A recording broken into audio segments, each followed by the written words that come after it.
Hrabbý. Yes. Is it socially acceptable to be spiritual in Iceland? Is it socially acceptable to be spiritual in Iceland? Well, depends on who you talk to, I guess. I think Icelanders often have this image, or people outside Iceland have this image of Icelanders that we are all like just a bunch of elf-loving people who believe in trolls and hidden people, and everybody is connected to nature, and everybody respects the elementals, and we're all in the mountains and enjoying the energy. Yes, but that's quite far from the truth, I would say. Yeah. I would say that deep in our bones, we have this heritage of communicating. But like in so many other countries, when we moved away from what is called hedonism, which is just plainly living with nature and connecting to its energies, and we went to like structured religion, like Christianity, this bond between us and the natural realms was severed. In some ways. In some ways, Yeah. yes. There were always and still are a lot of people, and there is a huge difference, because I've talked with a number of people who have been doing research, usually not Icelandic people, doing research on what we believe in this country. And people in the countryside, they have a much stronger belief in nature and in the elementals, and have a stronger connection. Yeah, I think belief, I don't know. I think a lot of people want to believe, but when they are asked, "Do you believe?" their answer is always like, because they are too scared to admit it. I think we deep down inside we long for this connection again, but because of how the world is and how prejudiced the society can sometimes be, we are scared to admit it. But I think that's also changing, because we've been seeing, especially when there is like road construction or new neighborhoods being started, then people don't want to risk not taking into account that there might be elementals there.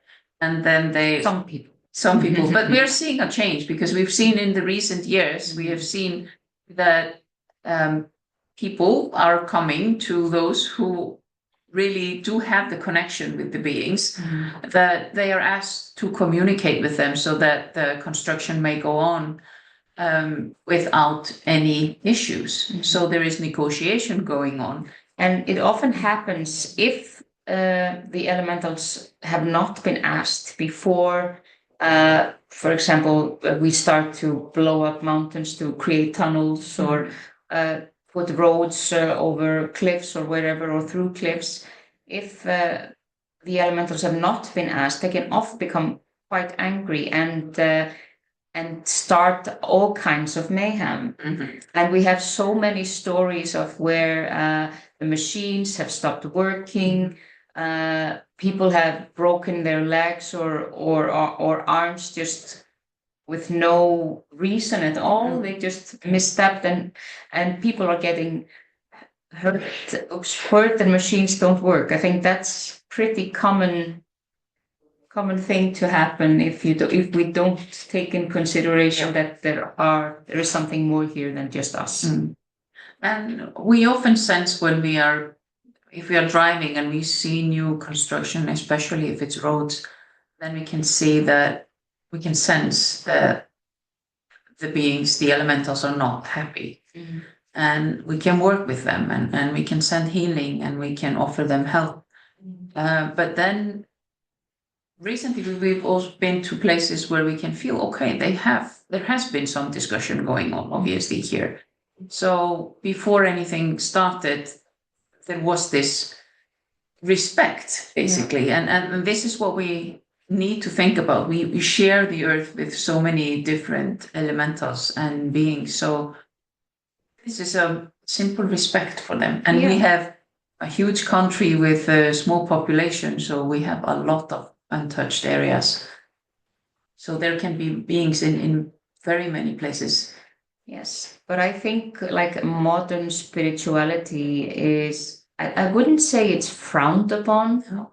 I would say people are coming more and more open to that. There are many ways of living, I would say.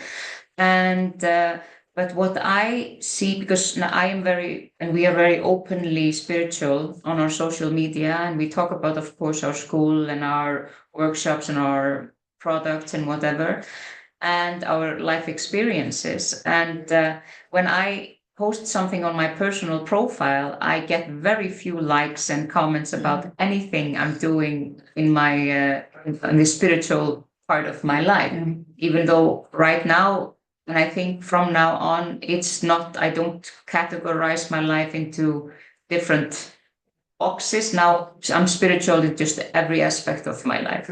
But then when I go somewhere and I meet people that I know are my friends on Facebook, I get so many people that come to me and say, I read everything you put out. I listen to everything you are saying, and it's so interesting. And those are individuals that I never see liking or commenting on anything I do. Exactly. Because they are scared. They don't want people to see that they are thinking the same things.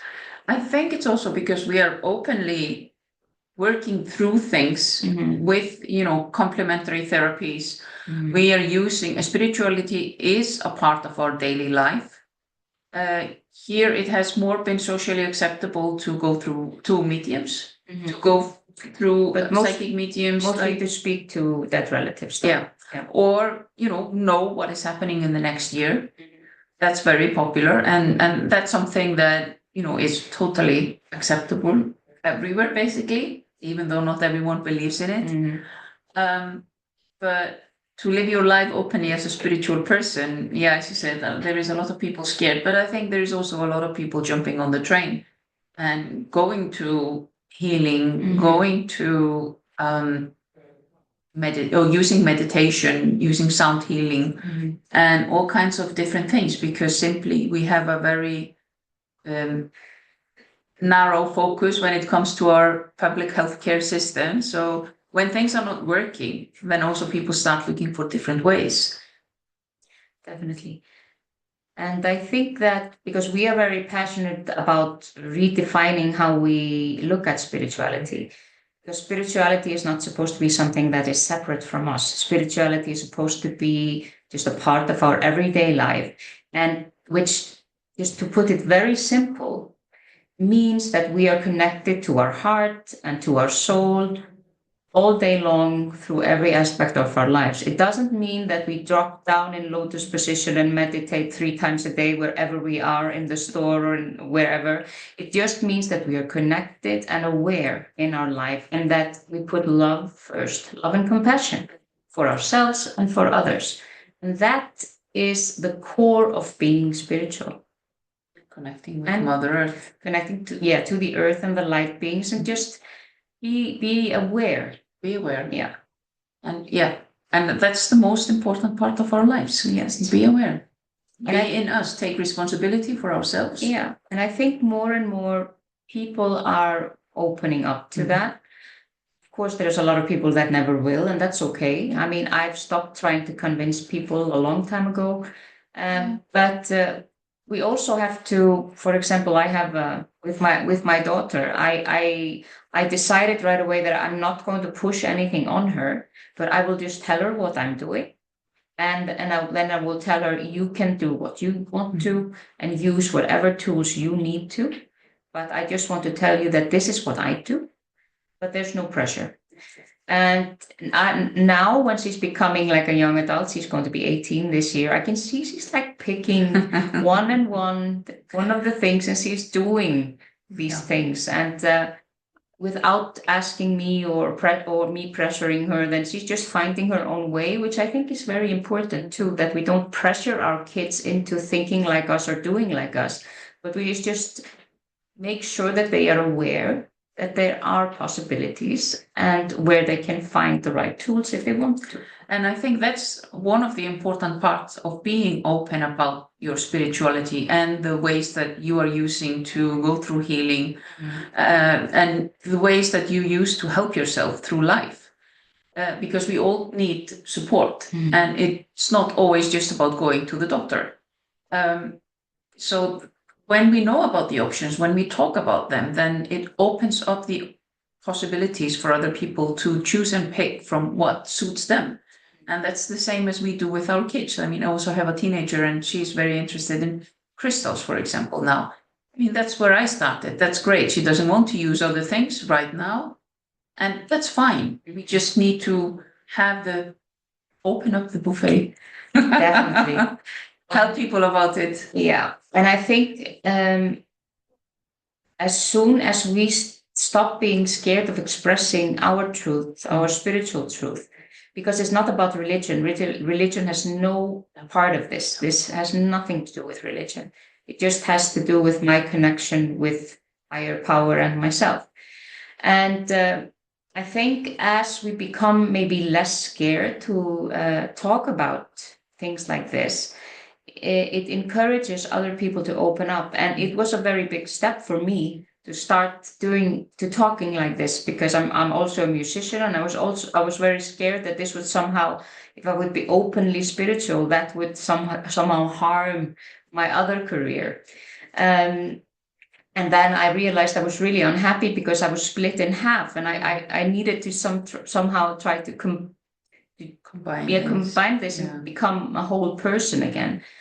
And I think that many of us are scared, and I think when I look back through the last years, I think the most prejudice I found was within myself. Yeah.